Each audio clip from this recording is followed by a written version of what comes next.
Pada waktu itu Mary Jane ini ditangkap sendiri atau bagaimana? Mary Jane sebenarnya dia hanya TKW ya. Mary Jane tahu nggak sih dia harus ke Indonesia tuh ngapain, untuk ketemu siapa gitu? Mary Jane ini terbukti sebagai perantara dalam transaksi jual beli narkotik itu seberat 2,6 kg. Jaksa itu tidak menuntut hukuman mati, tapi seumur hidup. Seumur hidup. Lalu kemudian hakim memutus hukuman mati. Ya, Mary Jane, jawab yang jujur. Kenapa kamu berani datang ke Indonesia sementara kamu belum pernah ke Indonesia? Orang polos, ya kan? Betul. Diperdaya. Betul. Bahkan yang dia bawa pun dia tidak tahu. Bagus.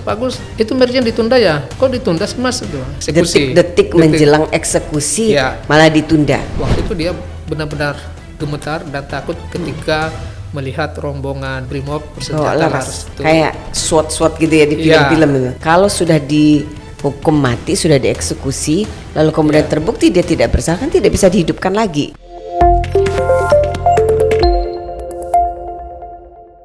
Assalamualaikum warahmatullahi wabarakatuh. Selamat sore. Jumpa lagi bersama saya Ana Sofa Yuking dalam podcast hukum Semua Ada Aturannya. Hari ini kita akan membahas mengenai Mary Jane.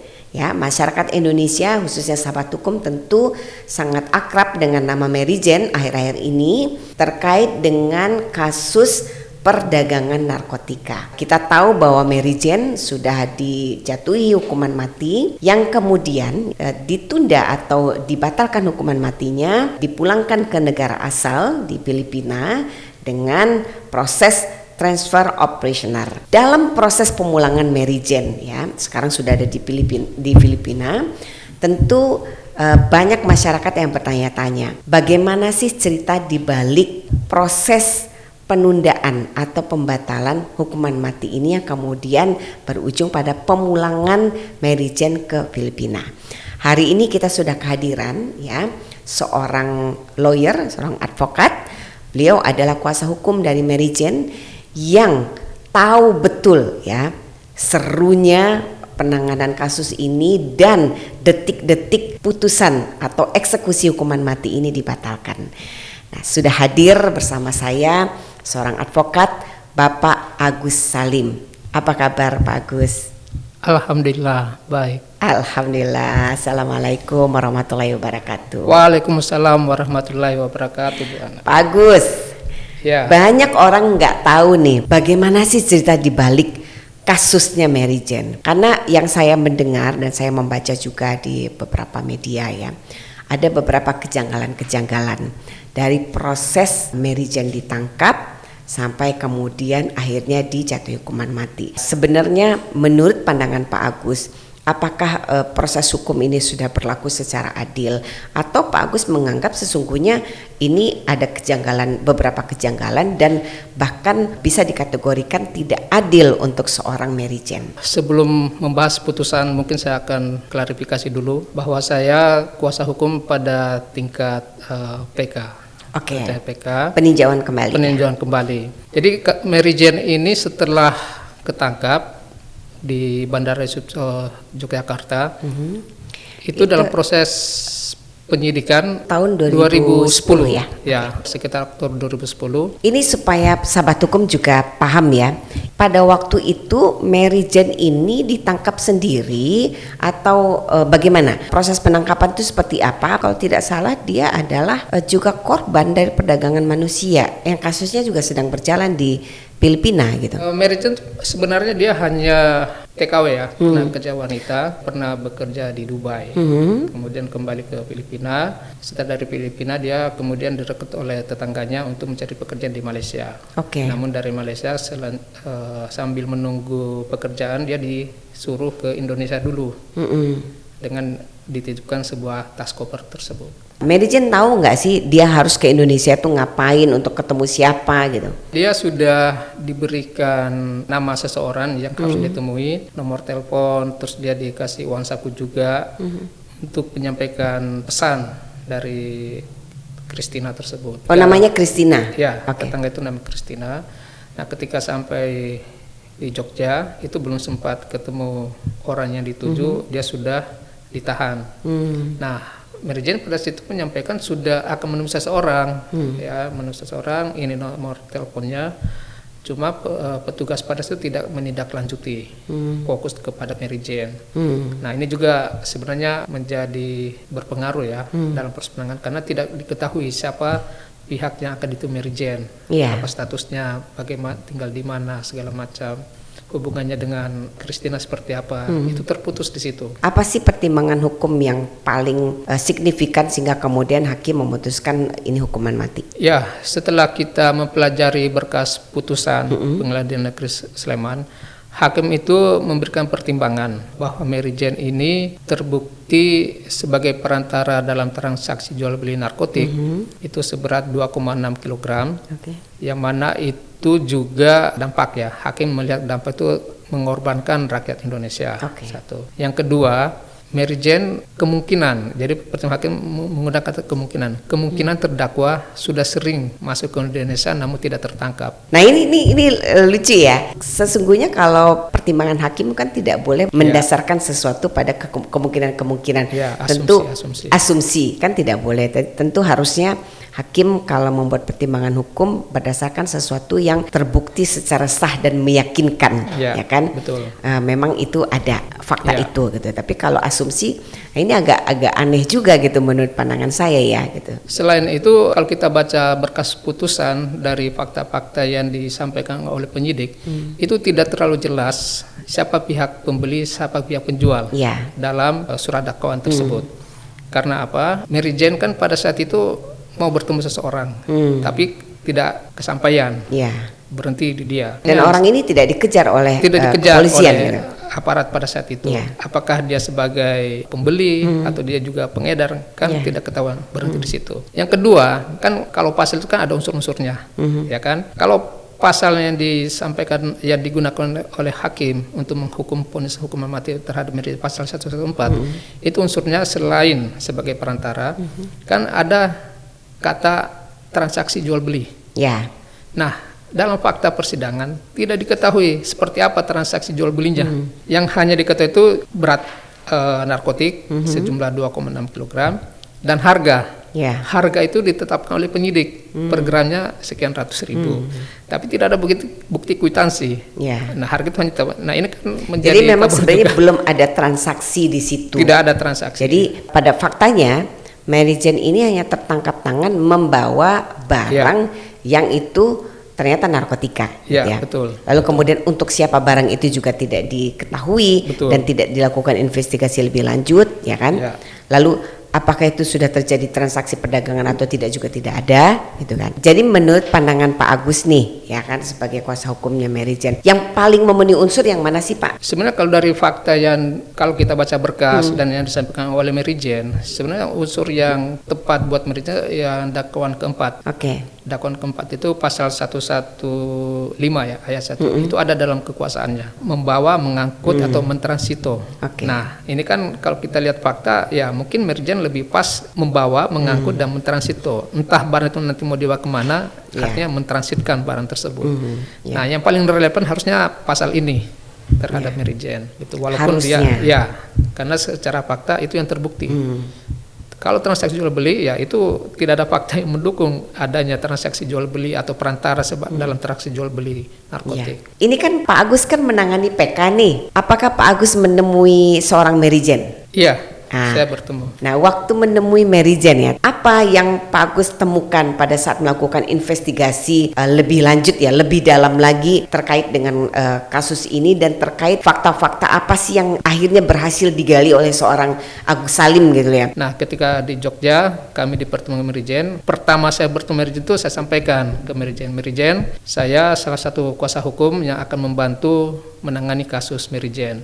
Ini kita sedang mengajukan upaya PK. Jadi saya minta kepada Mary Jane untuk bicara jujur terkait apa yang Mary Jane alami ketika datang di Indonesia sampai kemudian divonis hukuman mati. Kabarnya Mary Jane sudah bisa bahasa Indonesia itu kan? Ya. Mary Jane sudah lancar bahasa Indonesia karena dia ditahan kan 2010. Sudah 5 tahun.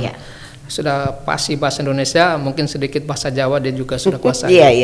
Nah, pada saat itu saya menanyakan ke Mary Jane, kamu harus jujur Mary Jane, Karena saya sebagai muslim itu dalam agama disuruh berusaha dulu.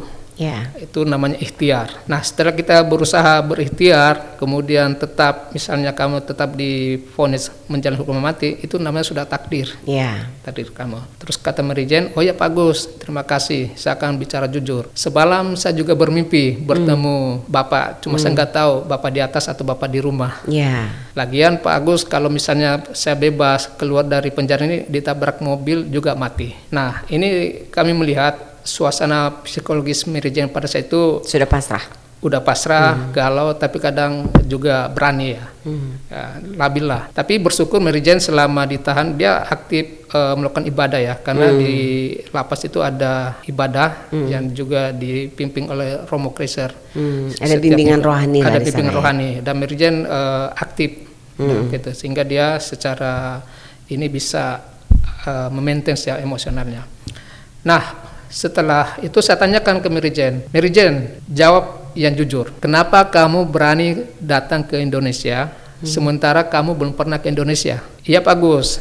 Jadi ceritanya begini, kenapa saya mau berani ke Indonesia? Saya ini mantan TKW, saya bekerja di Dubai. Selama saya kerja di Dubai itu beberapa teman itu orang-orang Indonesia, semuanya baik-baik. Saya dalam hitungan kontrak itu baru menjalani beberapa bulan, tetapi majikan saya mencoba memperkosa saya. Nah, akhirnya saya memutuskan untuk meninggalkan rumah tersebut. Saya sempat dirawat rumah sakit atau di mana gitu. Kemudian akhirnya saya dikembalikan ke Filipina ke kampung halaman. Cuma ya begitu Pak Gus, di kampung halaman saya kan orang miskin. Suami saya itu tukang ojek. Sementara saya punya 2 tanggungan anak. Jadi saya harus cari kerja lagi di Filipina. Tapi beberapa bulan kemudian di Filipina saya ditawari oleh tetangga saya namanya Christina untuk berangkat ke Malaysia mencari pekerjaan di sana. Itu pun juga saya harus membiayai sendiri perjalanan saya dari kampung halaman saya di Filipina sampai ke Malaysia. Saya harus jual sepeda motor suami saya, menjual handphone untuk membiaya sampai ke Malaysia. Nah, sampai di Malaysia saya tinggal di sebuah hotel kecil. Nah, di situ saya ditempatkan kadang sendiri karena Christina ini sama pacarnya sering meninggalkan hotel, dan di sekitar hotel banyak orang-orang kulit hitam besar. Saya trauma lagi karena majikan saya waktu di Dubai itu orang kulit hitam besar. Nah, saya menjadi tidak tenang di situ. Saya selalu mendesak Christina, kapan saya dapat pekerjaan. Akhirnya Christina menyampaikan, ya udah kamu ke Indonesia saja dulu, nanti dari situ kamu akan dapat majikan setelah dari Indonesia. Ini ada uang, ini ada teman saya di sana yang akan jemput kamu, ini nomor teleponnya. Nah, ini ada tas nih, ada tas, kamu sudah dibelikan baju juga. Saya sudah belikan baju, tinggal kamu masukin aja baju-baju kamu dalam koper itu. Setelah itu ya udah saya diantar ke bandara di Malaysia untuk ke Indonesia. Nah, pada akhirnya saya ditangkap di bandara di Sucipto. Nah, setelah itu saya tanya lagi, Mary Jane, ketika kamu diberikan koper, apa kamu enggak merasa koper itu berat? Dia bilang, ya saya sih merasakan koper itu berat. Ya saya nggak pikir beratnya seperti apa, karena saya kan nggak tahu koper seperti itu, kami nggak pernah punya koper seperti itu. Jadi dia tidak pernah punya koper seperti itu. Ya, jadi sehingga dia tidak tahu berat dong sebenarnya koper seperti apa. Yang sesungguhnya berat itu betul. Berapa kilo gitu kalau dalam keadaan kosong. Apalagi di situ sudah ditambahkan beberapa baju ya yang dibeli oleh Christina ataupun baju yang saya dari kampung itu hanya membawa tas-tas kain, bukan koper. Jadi itulah saya tidak terlalu curiga karena saya nggak tahu berat koper itu seperti apa. Nah, dari komunikasi ini saya meyakini ya Mary Jane itu bicara polos apa adanya, bukan sebuah kebohongan. Sehingga ya udah saya sampaikan ke Mary Jane, kita akan upayakan ini dalam proses PK. Mudah-mudahan kita dapat keajaiban sehingga hukuman kamu berubah. Nah, mulailah kami mengajukan PK dengan beberapa pertimbangan, termasuk menyatakan jurisprudensi tersebut. Kami mencoba mengkritisi kembali ya putusan di tingkat pertama yang dapat oleh banding tersebut. Namun lagi-lagi putusan PK tersebut ditolak oleh Mahkamah Agung, Mahkamah Agung karena tidak sesuai nopum ya, tidak ada nopum yang baru. Nah, kemudian setelah PK pertama, ini kan proses eksekusi sudah mulai digulirkan oleh pemerintah ya, rencana-rencana untuk eksekusi terpidana mati narkotik. Nah, kita buru-buru tuh mencari dokumen lagi untuk mengajukan PK kedua, karena kita setelah koordinasi dengan pihak kedutaan Filipina diberikan ada semacam notulen meeting ya. Notulen meeting itu hasil investigasi kerjasama antara NBI kayak BNN-nya Filipina dengan BNN Indonesia. Nah, kedua lembaga ini menyepakati setelah melakukan analisa bahwa Mary Jane itu no mens rea, tidak ada niat. Ada niat jahat kan? Niat jahat.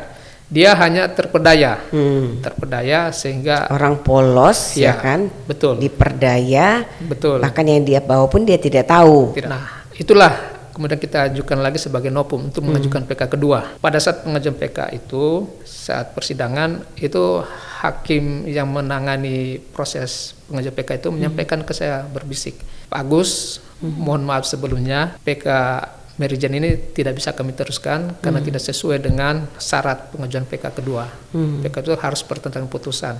Tetapi apapun itu, saya secara pribadi berterima kasih kepada Pak Agus dan tim karena saya tidak membayangkan kalau keluarga saya, anak perempuan saya akan mengalami kondisi pada Mary Jane.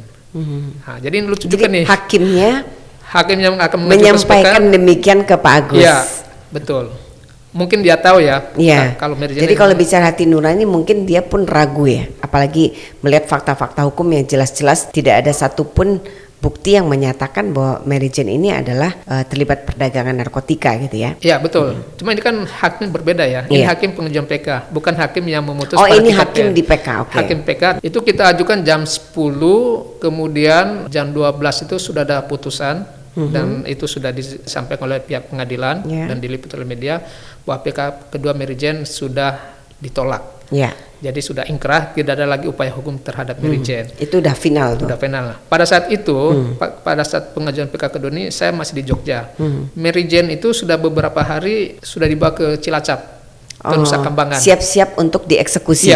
Nah, setelah putusan PK ditolak, saya bersama teman itu menyusul ke Cilacap. Di tengah perjalanan, setelah kedutaan mendapat informasi bahwa PK Mary Jane ditolak, menghubungi saya. Pak Agus, upaya apa yang harus kita lakukan lagi setelah PK kedua ditolak? Saya sampaikan, ya kita hanya bisa berdoa. Upaya hukum tidak ada lagi dan proses lobby negosiasi itu sudah dilakukan semua, baik oleh pihak-pihak yang bersimpati terhadap Mary Jane ataupun pemerintahan langsung G2G itu sudah dilakukan, tapi tidak ada hasil. Ya paling hanya berdoa. Ya begitu yang saya sampaikan ke kedutaan. Sampai pada akhirnya saya tiba di Cilacap. Nah, di Cilacap ini saya udah siap-siap nih. Ini sudah hari untuk eksekusi malamnya ya. Saya tiba di Cilacap sore hari. Jadwalnya malamnya.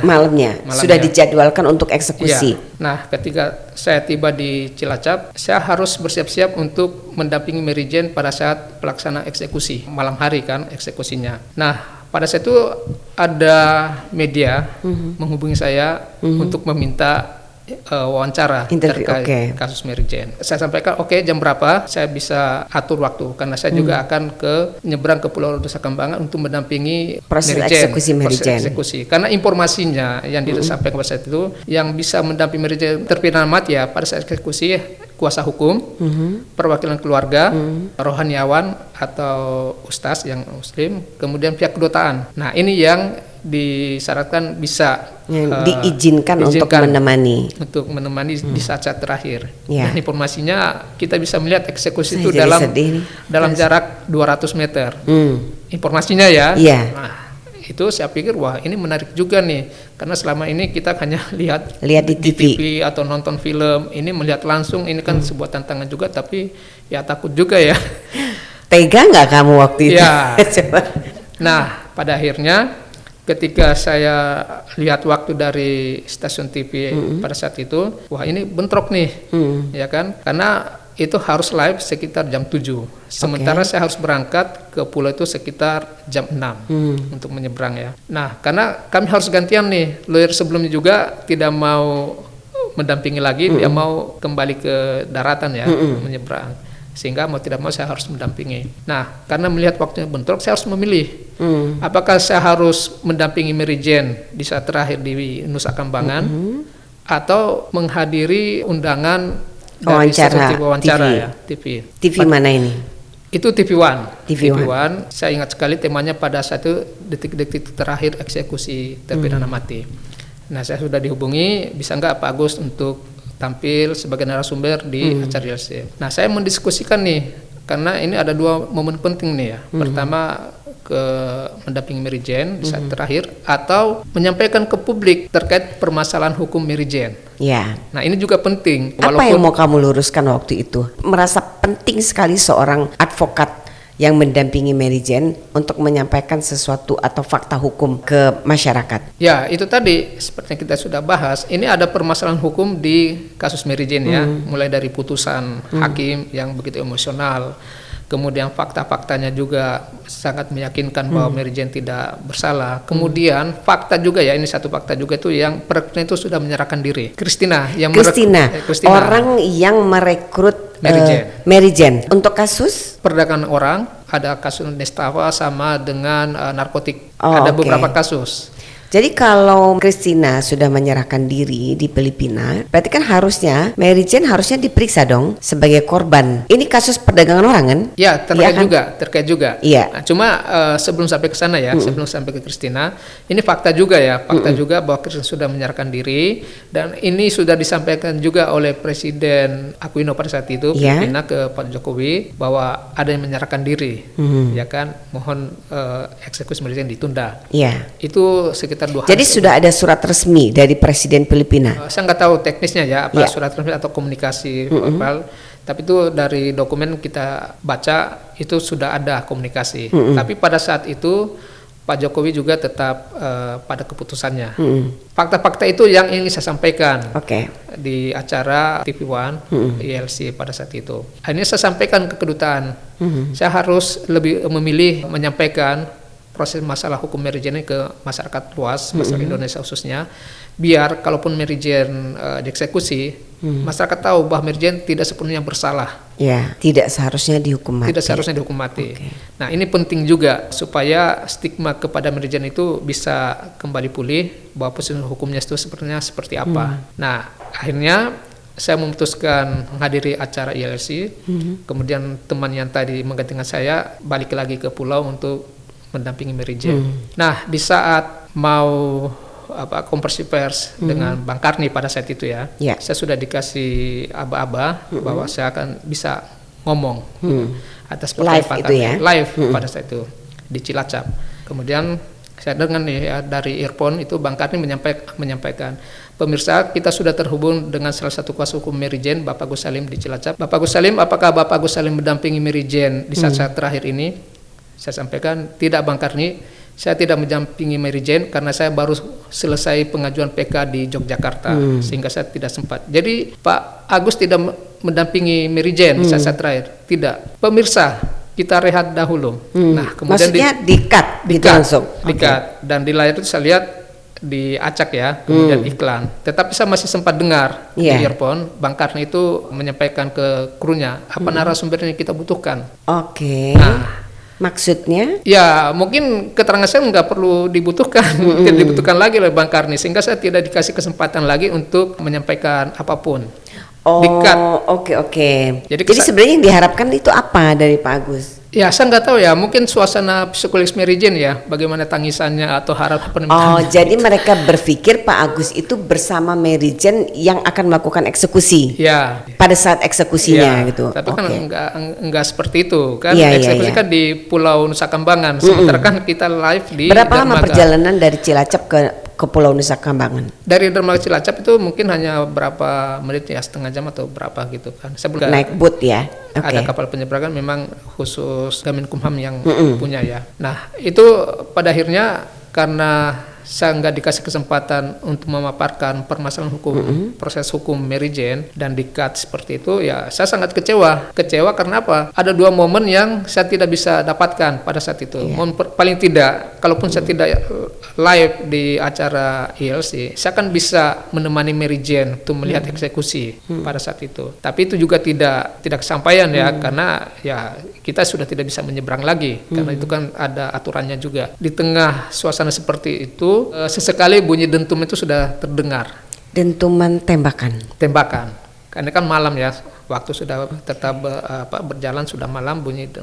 Nah, saya waktu itu masih suasana kesal karena tidak bisa memaparkan permasalahan hukum dan sudah tidak ke pulau. Akhirnya saya teringat, waduh, saya belum salat Isya malam itu.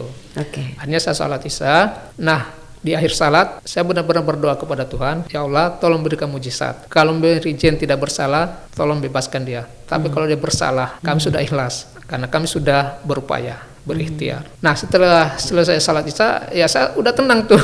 Pada saat tidak lagi memikirkan masalah, ya sih hanya mendengar menunggu saja ya. Dan waktu itu kami koordinasi kepulangan jenazah Mary Jane, nanti melewati rute mana, disemayamkan di mana, dan kapan akan diterbangkan jenazahnya ke Filipina. Itu yang kami diskusikan. Nah, waktu itu sekitar jam 9-an ya, jam 9.10, ini dentuman sudah mulai bunyi ya, saya terdengar bunyi dentuman itu.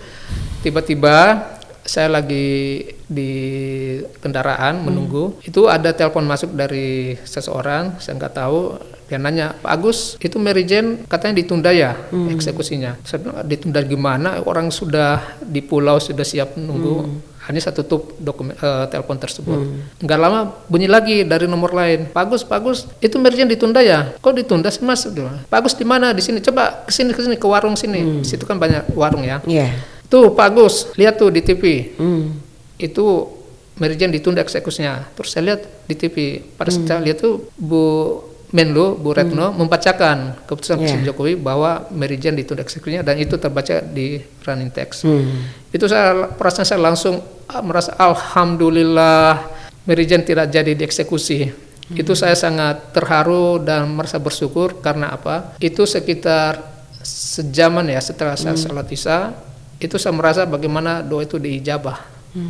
Karena saya nggak tahu alasan penundaan seperti apa.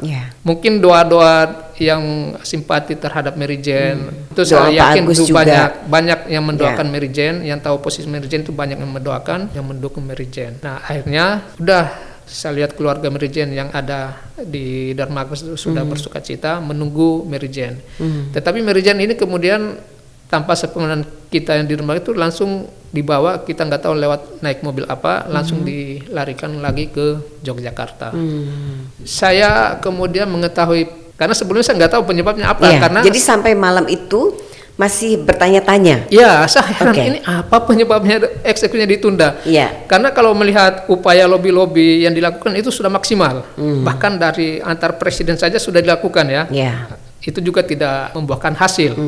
Sampai kemudian kok ditunda menjelang dia dieksekusi. Detik-detik menjelang eksekusi malah ditunda. Saya nggak tahu, nggak ada informasi. Pihak kedutaan sendiri sudah pasrah pada saat itu. Akhirnya beberapa hari kemudian, mungkin 2-3 hari ya, saya melihat ada majalah Tempo yang covernya itu Mary Jane Veloso. Nah, seperti ini nih. Ini sama-sama. Ini hasil investigasi Tempo. Terjerat kartel narkotik. Jadi, ini judul dari Kenapa Tempo menulis kartel narkotik? Apakah memang Tempo sudah melakukan investigasi, memang Mary Jane ini dijebak oleh para kartel narkotik atau bagaimana? Pada akhirnya Jokowi mungkin ada bisikan dari siapa lagi pada saat itu memerintahkan Seskap pada saat itu Andi Wijayanto untuk menghubungi Jaksa Agung. Pak Prasetyo untuk menunda eksekusi di malam Mary Jane. itu. Di malam itu. Kalau dengar cerita dari teman-teman, Pak Andi Wijayanto agak kesulitan menghubungi Pak Jaksa Agung. Sementara waktu sudah berjalan ya, mungkin eksekusi sudah dilakukan satu orang. Tinggal hitungan menit mungkin ya. Sampai akhirnya Pak Seskap itu bisa menghubungi Sepri Pak Jaksa Agung, menyampaikan pesan Pak Jokowi Presiden. Kemudian Pak Jaksa Agung memerintahkan timnya yang di lapangan untuk mengeluarkan Mary Jane dari antrian eksekusi. Nah, itu dari temuan Tempo. Jadi saya juga baru tahu itu setelah baca Tempo kenapa itu ditunda. Jadi ada pertemuan dengan Pak Jokowi. Jadi Pak Jokowi juga saya kira keputusan yang baik ya yang diambil oleh Pak Jokowi untuk menunda keputusan eksekusi. yang tepat lah ya. Karena begini, kalau memang jelas kasus perdagangan orang ini ya yang melibatkan orang yang memerintahkan Mary Jane untuk membawa barang itu ke Indonesia sudah jelas-jelas mengaku ya kan, dan sudah diproses hukumnya, tentu langkah yang sangat bijaksana dan tepat menurut saya Pak Presiden akhirnya memutuskan tunda eksekusi, beri dia kesempatan untuk menjalani proses ini di sana. Kalau memang diputuskan bahwa Christina bersalah, ya tentu Mary Jane juga adalah bagian dari korban kan, gitu kan. Betul sih, saya setuju sih Pak Agus. Ibaratnya begini, kalau orang-orang dari Partai Buruh menyampaikan kalau sudah dihukum mati, sudah dieksekusi, lalu kemudian terbukti dia tidak bersalah, kan tidak bisa dihidupkan lagi, gitu. Betul. Saya setuju. Jadi menurut saya ini langkah yang tepat ya. Terlepas dari kasus itu sendiri, sebenarnya menurut Pak Agus kan ada beberapa kejanggalan-kejanggalan gitu ya. Malam itu nih Pak Agus, saya mendengar nih dari beberapa sumber ya, katanya itu udah kayak di film-film action nih Pak Agus. Iya. Malam itu suasana memang mencekam baik di Dermaga Cilacap ataupun Nusa Kambangan. Nah, di Nusa Kambangan ini kondisinya itu saya mendapat cerita dari jaksa pendamping. Jadi jaksa pendamping ini yang mendampingi Mary Jane di saat terakhir mau eksekusi. Jadi setiap terpidana mati itu harus ada jaksanya. Nah, Bu jaksa ini perempuan ya? Perempuan. Namanya Ibu Anggreni, dia jaksa di Kejari Sleman ya.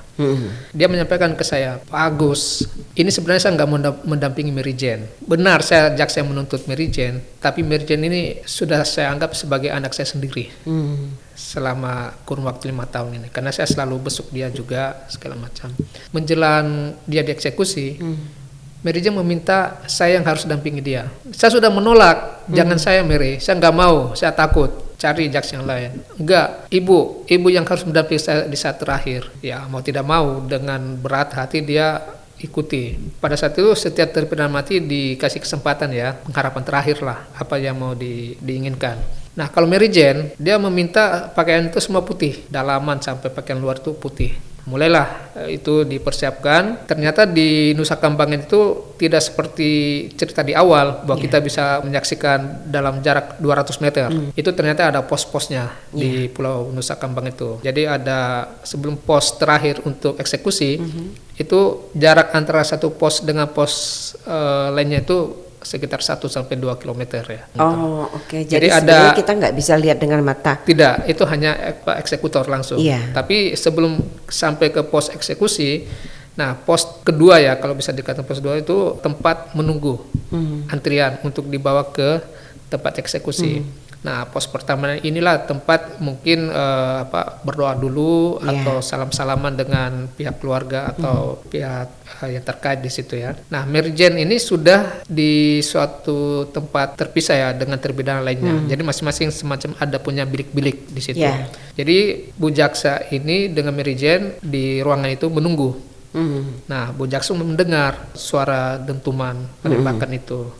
Dan Bu jaksa sudah ketakutan, gemetar. Pada saat itu sambil menunggu antrian, tiba-tiba masuk beberapa petugas Brimob bersenjata lengkap masuk ke ruangan itu dan membawa Bu jaksa sama Mary Jane untuk keluar dari ruangan itu sembari mengendap-endap. Kayak di film-film. Iya, mengendap-endap. Terus dibawa ke belakang ruangan itu, disuruh duduk di balik semak-semak. Karena dari ruangan ini mungkin berdekatan dengan ruangan terpidana mati lainnya. Takut ketahuan dong. Ya, sepertinya itu, takut ketahuan sehingga dia diambil secara diam-diam, disuruh tenang, jangan berisik, menunggu di belakang bangunan itu. Beberapa saat kemudian dia disuruh naik ke mobil. Bu jaksa Mary Jane naik ke mobil. Nah di atas mobil itu juga sudah ada peti jenazah dari yang tadinya untuk jenazahnya Mary Jane. Enggak, itu peti jenazah yang sudah dieksekusi. Nah ini sebenarnya beda versi. Mary Jane bilang kita tidak duduk di atas peti tapi di sebelahnya. Tapi ada satu versi lagi bahwa peti itu mungkin hanya satu ditempatkan bersamaan, mungkin truk lah atau apa gitu kan. Nah itu bersamaan tuh dengan peti itu dibawa menyeberang sampai ke dermaga. Di dermaga itu kemudian ganti mobil. Mary Jane kemudian dibawa ke Jogja. Nah cerita Bu jaksa ini ya waktu itu dia benar-benar gemetar dan takut ketika melihat rombongan Brimob bersenjata laras itu. Kayak SWAT gitu ya di film-film itu. Iya. Jadi ada pasukan gegana gitu kali ya. Ada semacam kayak penculikan ya, drama penculikan. Karena disuruh diam-diam mengendap-endap untuk meninggalkan ruangan itu. Nah, ternyata setelah saya dengan dari pihak kedutaan yang hadir pada saat itu memang SOP-nya, karena di situ kan ada terpidana mati lainnya. Takutnya ini kok dibawa keluar. Kenapa? Ada apa? Kok itu batal gitu ya? Takut apa jadi ribut lagi gitu kan. Nah akhirnya ya udah Mary Jane kemudian dibawa ke dermaga sama ibu jaksa itu. Bu jaksa itu kan nggak tahu itu dia di bawah keluar itu ini ada apa gitu. Nanti setelah di Jogja baru sadar bahwa ini ditunda, akhirnya dia merasa ini ya bersyukurlah. Ya secara pribadi mungkin pihak kejaksaan juga merasa ini ya bersalah. Dalam arti ya sebenarnya dia kan menuntut seumur hidup saja dengan harapan biasanya itu ada turun remisi, ya di kan? bawah. Dan ini memang disampaikan pihak kedutaan, Pak, kami menuntut seumur hidup. Ini sebelum putusan itu ya biasanya hakim turun. Putusannya itu turun dari tuntutan hidup entah 40 tahun, berapa puluh tahun, biasanya begitu. Tapi ternyata enggak, malah naik hukumannya menjadi hukuman mati. Nah, disitulah mereka memberikan perhatian terhadap Mary Jane, sehingga terutama Ibu Anggreni ya, itu sudah kayak ibu dan anak jadinya gitu. Padahal dia yang nuntut. Jadi sesungguhnya baik Pak Agus selaku advokat maupun bahkan jaksanya pun yang menuntut punya keyakinan ya bahwa Mary Jane ini sesungguhnya tidak bersalah, hanya korban gitu ya. Iya.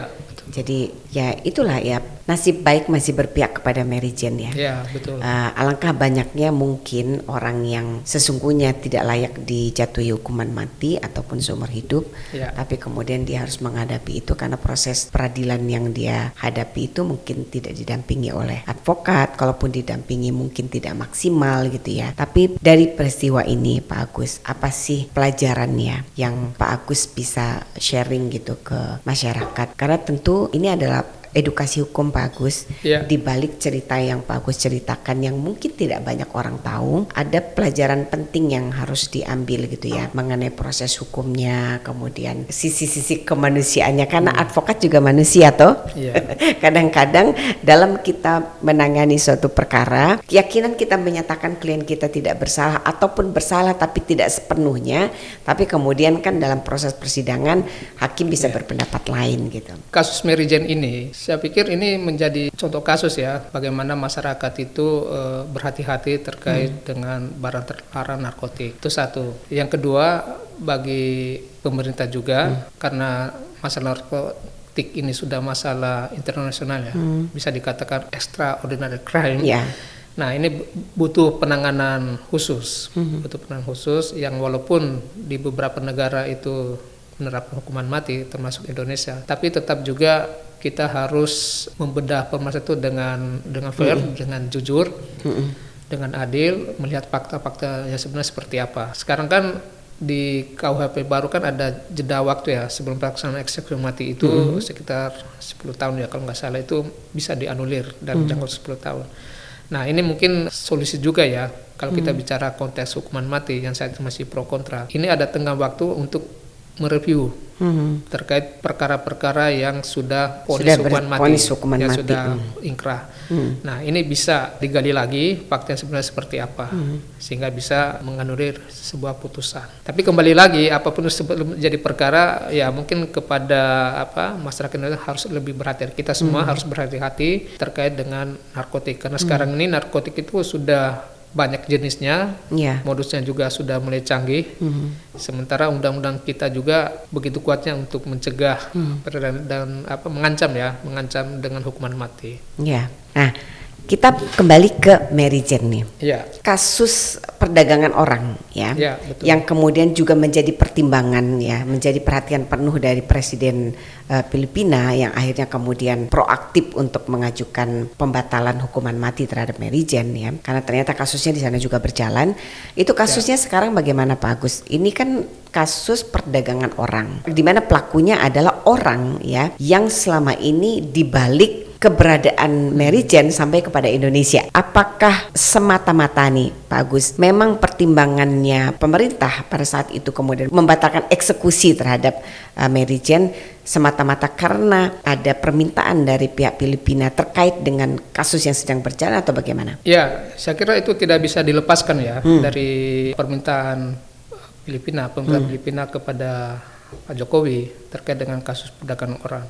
Karena kasus Christina ini di Filipina itu otoritas sudah mengidentifikasi ada beberapa korban yang direkrut oleh Christina. Kalau nggak salah ada 2 itu yang sudah berkasnya sudah sampai ke pengadilan. Ya. Itu saat diproses itu sudah dinyatakan bersalah. Tapi ini beberapa waktu setelah penundaan ya. Perkara Christina di Malaysia itu setelah dilimpahkan ke pengadilan, itu pengadilan memutuskan terhadap Christina ini terbukti dia melakukan tindak pidana perdagangan orang. Karena ada 2 korban itu yang sudah diperiksa di pengadilan. Ada 3 kan? Ada 3. Iya. Satu Mary Jane. Nah, Mary Jane ini sudah diputus belum? Bahwa maksudnya dinyatakan secara resmi di pengadilan Filipina bahwa Mary Jane adalah korban. Belum ya. Okay. Tapi di situ sudah ada pemeriksaan awal ya. Seperti prejudicial. Ini kan berbeda sistem hukum kita dengan Filipina. Nah, itu sebagai bukti awal itu sudah mengindikasikan bahwa Mary Jane juga korban, berkasnya sudah naik juga.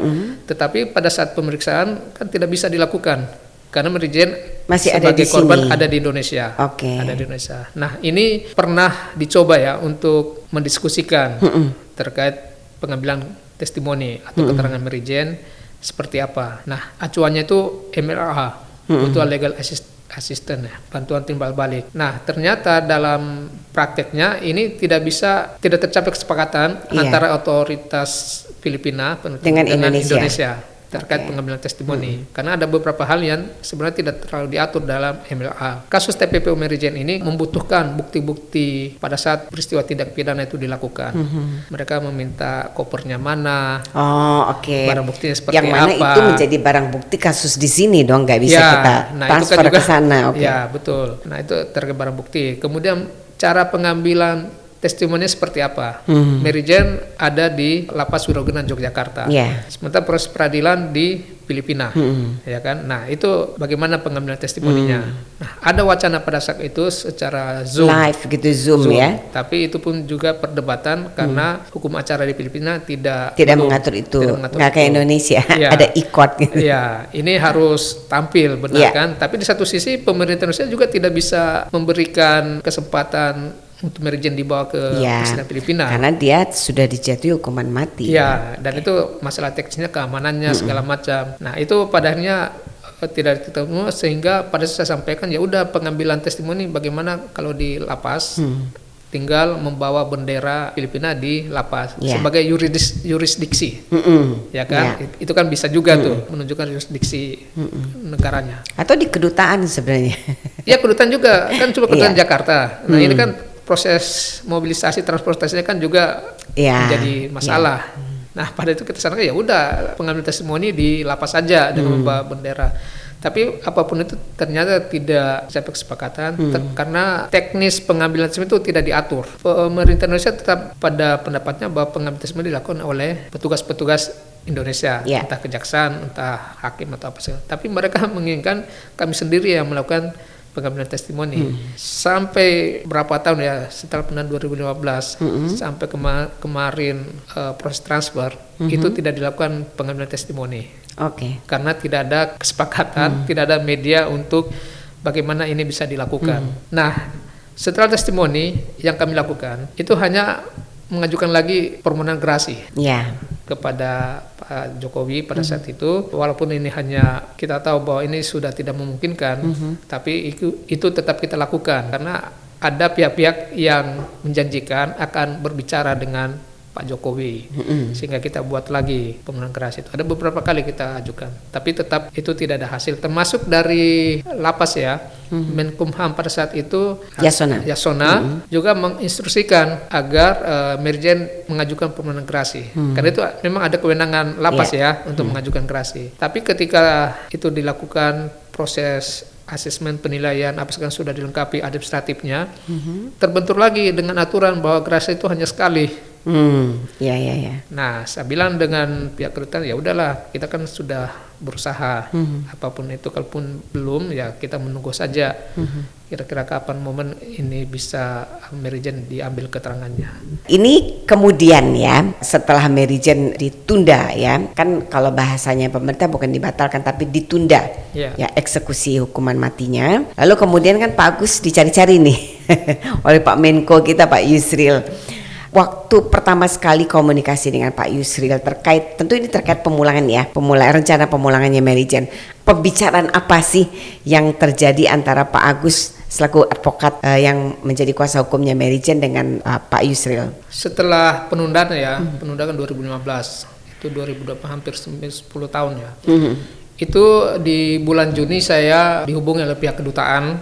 Juni 2024. 2024. Oke. Kedutaan minta nomor saya untuk di-share ke Pak Yusril untuk membahas kasus Mary Jane. Oke. Jadi mungkin kedutaan tetap kedakan ya kasus Mary Jane ini untuk bagaimana sampai ke pemerintah yang bisa memfasilitasi lah pada saat itu. Nah saya sampaikan oke, bisa, nanti saya juga bisa hubungi kalau ada nomornya Pak Yusril.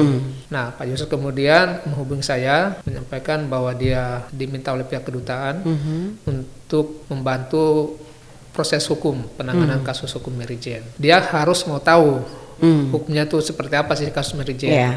Pak Yusril waktu minta saya harus mendiskusikan dengan lawyernya. Siapa lawyernya biar saya diskusi. Hanya pihak kedutaan menyerahkan nomor telepon saya. Hanya saya bertemu Pak Yusril untuk mendiskusikan kasus Mary Jane. Yeah.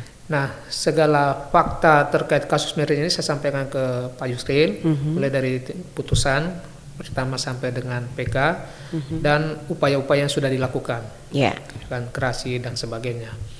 Termasuk saya juga menceritakan yang di luar hukumnya ya, non hukumnya kepada feeling sebagai lawyer lah ya. Ya, kan Pak Yusril lawyer juga kan. Iya. Nah, saya sampaikan, Pak, ini yang paling utama ini ke Mary Jane kan kasus TPPO-nya, karena kasus TPPO juga yang membuat penundaan eksekusi Mary Jane. Indonesia kan sudah meratifikasi Undang-Undang Perdagangan Orang itu. Nah, bagaimana kita sebagai negara yang ikut berpartisipasi dalam ratifikasi itu tidak melakukan tindakan nyata. Ini ada satu kasus contoh nyata, kasus Mary Jane itu perdagangan orang di Filipina. Yang melibatkan yang beberapa korban itu sudah diputus. Nah, tinggal Mary Jane ini. Ini harus kita tindak lanjuti biar jelas TPP seperti apa. Karena apa? Kalau ini menjadi jelas, ini kan manfaatnya juga buat Indonesia. Iya, betul. Bagaimana modus TPP itu dilakukan di negara lain, itu bisa jadi pembelajaran sehingga itu bisa dikaji juga di Indonesia, sehingga pemerintah juga bisa melakukan tindakan-tindakan atau pencegahan terjadinya tindak pidana perdagangan orang. Kalau ini tidak dilakukan, kapan lagi? Ini momentum lah sebenarnya untuk momentum penegakan hukum gitu ya. Karena saya bilang secara aturan memang kita ini belum ada kejelasan ya terkait MLA kemarin, karena kasus Mary Jane terjadi kapan, TPP-nya kapan, dan aturannya seperti apa juga nggak diatur secara rinci dalam MLA tersebut. Nah, silakan Pak Yusril kaji lagi kira-kira solusinya seperti apa. Nah, pada situ kami menyerahkan juga dokumen-dokumen terkait putusan, dokumen putusan, termasuk ini gerasi ya. Jadi begini, gerasi itu juga saya sampaikan Pak Prof Yusril, itu sudah pemerintah Filipina di zaman SBY sudah pernah mengirimkan permohonan gerasi Benigno Aquino kepada SBY. Pak SBY sudah merespon surat permohonan gerasi dari Filipina bahwa mereka akan kaji dan menunggu pertimbangan dari Mahkamah Agung, karena aturan berdasarkan seperti itu. Cuma dalam proses menunggu ini Pak SBY kemudian lengser lengser, habis kepengurusannya kemudian digantikan oleh Pak Jokowi. Nah, ketika Pak Jokowi menjadi presiden, salah satu agenda Pak Jokowi kan memberantas narkotik. Sehingga pada saat itu semua permohonan gerasi terpidana mati narkotik itu semua ditolak. Jadi ada 10 atau 11 lah terpidana mati pada saat itu ditolak semua gerasi, termasuk Mary Jane. Sehingga permohonan gerasi itu belum sampai diputuskan oleh SBY. Nah, ini menjadi bahan diskusi juga. Pak Prof Yusril secara keterangan seperti apa? Kalau permohonan gerasi itu diajukan di SBY di zaman presiden, kemudian belum sampai waktunya itu tidak ada keputusan, apakah presiden selanjutnya itu bisa melanjutkan proses itu? Sementara kan gerasi itu kan hak prerogatif presiden. Nah, artinya kan antara presiden A dengan presiden kan beda masalah punya pertimbangan masing-masing sendiri ya.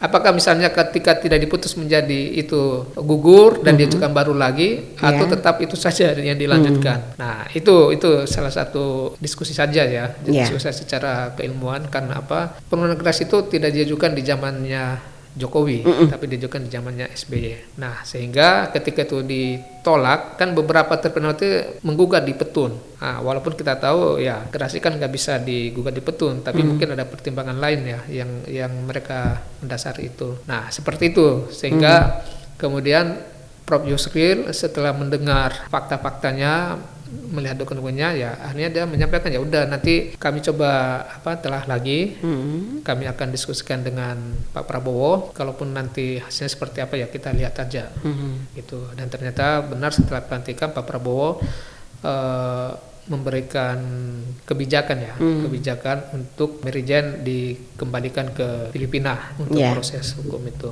Ya memang transfer of prisoner ini memang hal baru ya, hal baru itu banyak, itu jadi pro kontra, dari pro kontra dari segi aspek hukumnya, prosedurnya seperti apa segala macam. Tapi paling tidak ini sebuah kebijakan ya atau politik hukum untuk sampai kapan Mary Jane digantungkan. Betul. Seperti itu. Nah, kemudian ini kan Mary Jane sudah pulang nih. Ya. Saya dengar-dengar nih Pak Agus menjadi pahlawan nih di Filipina ya kan. Jadi kalau sebut Pak Agus, oh ini yang berhasil membuat Mary Jane akhirnya dipulangkan gitu. Nah, apa perasaannya Pak Agus nih sebagai advokat yang sempat, ya tadi saya sempat terharu juga betapa tidak banyak ya lawyer yang masih punya hati nurani gitu ya, yang lebih percaya kepada keyakinan hatinya gitu, bahwa seseorang itu tidak bersalah, seseorang itu tidak layak diputus demikian rupa. Lalu kemudian lawyer yang menghususkan diri berdoa kepada Allah untuk kliennya, nah itu kan tidak banyak gitu ya. Itu bagaimana sekarang Pak Agus, masih komunikasi nggak sih dengan kedutaan, dengan Mary Jane, dengan masyarakat Filipina yang mengidolakan Pak Agus? Ya, saya kira enggak juga pahlawan ya. Ini kepulangan Mary Jane itu upaya dari beberapa pihak ya, banyak pihak, bukan hanya lawyer, itu hanya bagian kecil lah. Itu saya kira semua banyak yang berkontribusi ya, pihak kedutaan, LSM, LBH, Komnas Perempuan, Komnas HAM, beberapa LSM dari buruh migran, itu banyak. Dan semua yang tahu kasus Mary Jane pasti mengharapkan yang terbaik kepada Mary Jane, gitu. Jadi ya kita sebagai lawyer ya menjalankan fungsi saja, di mana ketidakadilan itu harus kita perjuangkan dengan tetap mendasarkan pada fakta yang benar, kejujuran. Ya saya kira itu. Kembali lagi soal pahlawan itu, saya nggak merasa pahlawan, itu adalah kerja tim. Untuk penanganan kasus, kalau menurut saya ya, kalau kita bekerja tulus, terus ya tulus itu dalam arti tidak mempertimbangkan apapun, semata-mata untuk mempelajari kasus, insya Allah itu kajian kita menjadi netral ya, netral dalam arti tidak karena sesuatu sehingga kita memperjuangkan, tapi benar-benar menegakkan keadilan atas fakta-fakta yang benar. Saya kira seperti itu. Ya begitulah harusnya. Masih berhubungan dengan Mary Jane? Kalau Mary Jane kan ada lawyer ya, ada lawyer di Filipina itu yang ditunjuk oleh keluarganya, namanya Pak Edre, itu selalu komunikasi dengan saya dari awal setelah penundaan ini, memantau dan meminta informasi bagaimana penanganan kasus Mary Jane di Indonesia. Itu kami selalu aktif komunikasi. Begitu juga sebaliknya, apa kejadian di Filipina itu diinfokan kepada kami. Tapi setelah Mary Jane berhasil dikembalikan, sampai saat ini belum ada komunikasi. Mungkin karena Mary Jane lagi menjalani proses juga di sana. Dia kalau kita lihat di tayangan media di Filipina, itu setelah kedatangannya itu langsung dibawa ke rumah tahanan. Itu pun juga malah tiba malam itu tidak diperbolehkan bertemu dengan keluarganya. Jadi masih steril. Mungkin beberapa hari ya mereka baru bisa bertemu. Oke, nah sekarang ini kan masyarakat bertanya-tanya nih Pak Agus, status Mary Jane ini sebenarnya sekarang seperti apa sih? Ya kan kalau yang saya pahami, pada saat dia sudah inkrah, tentu dia ya putusannya adalah dia terpidana hukuman mati, ya kan? Bahwa eksekusinya ditunda atau dibatalkan karena pemulangan ini. Nah ini kan menjadi pertanyaan. Jadi sebenarnya status Mary Jane ini per hari ini berdasarkan hukum Indonesia seperti apa? Karena kalau kita bicara putusan yang sudah inkrah, selama tidak ada keterangan resmi atau putusan produk peradilan ya yang menyatakan lain, tentu hari per hari ini ya tetap dianggap Mary Jane sebagai terpidana hukuman mati gitu. Nah, Pak Agus bisa menjelaskan ke sahabat hukum gitu per hari ini seperti apa sih statusnya Mary Jane? Ya, status Mary Jane itu tetap terpidana mati. Pada saat dia dipulangkan itu tetap statusnya terpidana mati. Tidak ada penjelasan resmi dari pemerintah Indonesia bahwa status Mary Jane sudah bukan terpidana mati. Ya. Nah, inilah yang disampaikan oleh Pak Yusril di beberapa media bahwa negara peminta itu tetap diwajibkan menghormati putusan Indonesia.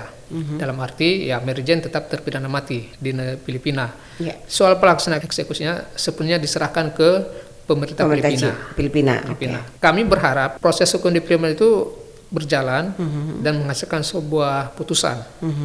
Nah, kalau putusannya Mary Jane benar dia sebagai korban TPPO, itu yang nanti akan kami jadikan novum di Indonesia untuk kita mengajukan PK lagi, PK ketiga. Kan kalau pidana itu dimungkinkan untuk mengajukan PK berkali-kali dalam rangka mencari kebenaran selama materi. memang ditemukan bukti baru. Nah, kita mau men-challenge, kan dulu itu ada kesempatan yang diberikan menjelang penundaan itu, Presiden mempersilahkan Mary Jane mengajukan bukti baru, Mahkamah Agung juga menyampaikan itu untuk Mary Jane menyampaikan bukti baru jika ada bukti baru dari proses hukum di Filipina.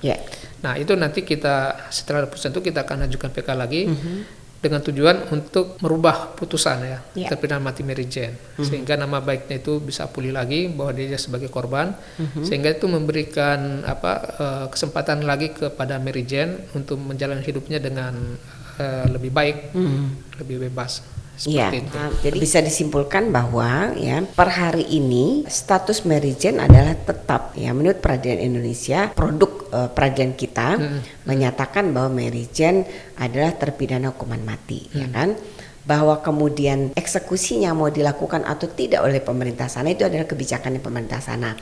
Nah, tapi kalau karena ini ada kasus juga di Filipina ya di mana Mary Jane adalah korban, nanti misalkan diputus di sana sudah inkrah ya menyatakan bahwa Mary Jane adalah korban dan Christina misalnya mengakui bahwa dia memang yang menyuruh membawa itu dan Mary Jane tidak mengetahui barang itu adalah narkoba, maka itu bisa dijadikan novum atau bukti baru oleh advokat yang ada di Indonesia ke Mahkamah Agung, PK kembali, sehingga kemudian putusannya bisa dianulir lah istilahnya diputuskan bahwa dia tidak bersalah misalkan gitu ya, atau kan lalai saja atau apalah gitu, sehingga kemudian Mary Jane memiliki status yang lebih baik lagi di mata hukum dan mungkin masih bisa ke Indonesia ya kalau sudah begitu ya bagus ya. Iya harusnya sih bisa. Harus bisa punya kebebasan untuk bisa kembali ke Indonesia gitu ya.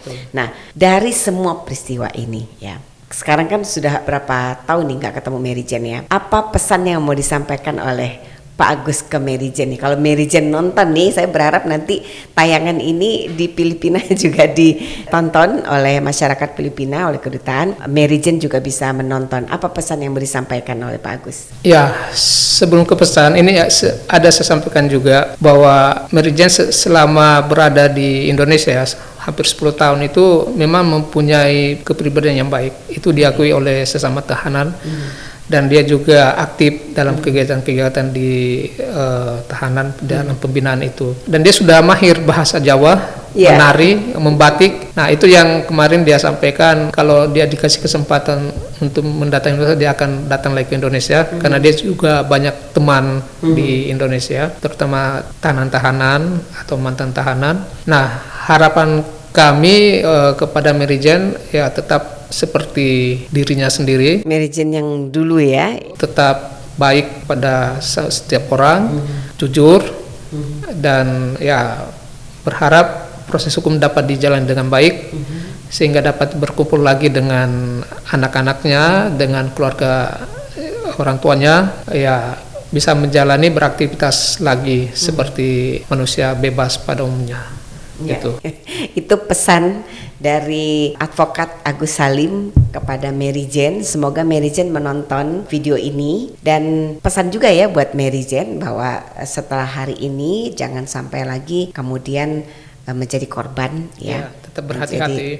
Tetap berhati-hati karena kapan saja kejahatan itu selalu mengintai. Nah, terima kasih Pak Agus waktunya Ini cerita banyak sekali yang banyak orang tidak tahu ya di balik layarnya gimana sih proses kemarin Mary Jane. Ini sebenarnya banyak hikmah baiknya dari peristiwa ini. Siapapun ya, khususnya sahabat hukum yang ingin menjadi TKW ya di negara lain, berhati-hati jangan sembarang mengambil peluang pekerjaan di luar negeri menjadi TKW ataupun TKI. Kalau tidak jelas agennya siapa, kemudian kontak personnya siapa, tempat yang dituju kemana, dan siapa calon bosnya, gitu ya, tempat bekerjanya. Pahami betul harus ada perjanjiannya, ada kontrak. Di kontrak itu ditulis ya berapa tahun dikontrak, berapa gajinya, kapan menerima gajinya. Karena banyak sekali ya di luar tuh kerja di luar sudah 1 tahun 2 tahun belum digaji gitu ya. Untuk sahabat hukum yang perempuan, kalau ingin kerja ke luar negeri ya, keluarga harus ikut campur ya, ikut terlibat dalam proses mengambil kesepakatan dengan agen ya, agen tenaga kerjanya harus jelas. Periksa perizinannya ya kan, sekarang apalagi zaman sekarang zaman media sosial bisa dicek semuanya gitu ya. Sahabat hukum supaya lebih berhati-hati lagi, dan kepada para orang tua, ini perdagangan orang ya juga menyasar anak-anak. Ya anak-anak, hati-hati yang punya anak-anak kecil ya, jangan pernah dibiarkan pergi dengan orang yang tidak dikenal ya, karena tindak pidana perdagangan orang ini sudah luar biasa sekali, dan itu juga biasanya termasuk perdagangan organ manusia gitu ya. Saya kira itu sahabat hukum. Untuk Mary Jane, selamat menikmati hidup kembali di Filipina. Kita berharap proses hukumnya di sana bisa selesai dengan cepat, dan kalaupun terbukti memang Mary Jane adalah korban di sana, nanti bisa melakukan upaya lanjutan di Indonesia untuk bisa memulihkan nama baiknya kembali. Dan untuk sahabat hukum, saya tidak pernah bosan ya untuk mengingatkan, jangan pernah bosan untuk belajar hukum, karena semua lini kehidupan ada aturannya.